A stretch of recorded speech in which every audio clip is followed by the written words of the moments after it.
Welcome to Water Safety Wednesday. Today, we're going to be going over 5 tips for beginning swimmers. Number 1 is bubbles. Bubbles are the first thing taught in swim lessons. The goal is to blow bubbles through the nose instead of the mouth. A trick for teaching nose bubbles is to hum while the nose is submerged. This is something that can be easily practiced in a bathtub or a kiddie pool outside. Number 2.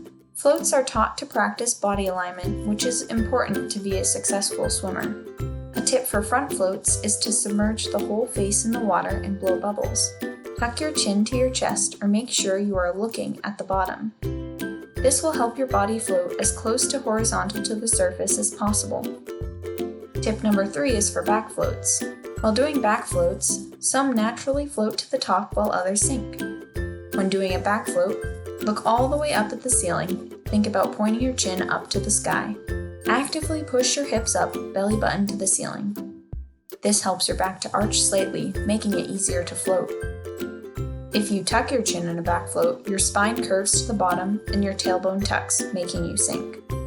Number 4. Another basic water skill is Streamline Position. Start by standing up. Reach both arms in front of you at shoulder height. Stack one hand on the other, then bring them up above your head. Upper arms squeezing your ears. Think of holding a chocolate bar in between your arms and ears, as well as tucked under your chin. Streamline position is used in front and back glides and is a basic starting position for a lot of strokes. Tip number 5. When learning how to swim on your front, start with your arms staying below the surface in an elongated doggy paddle. This is called the beginner stroke.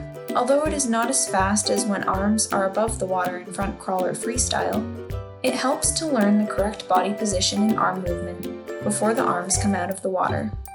Thank you for joining us, and we'll see you next week.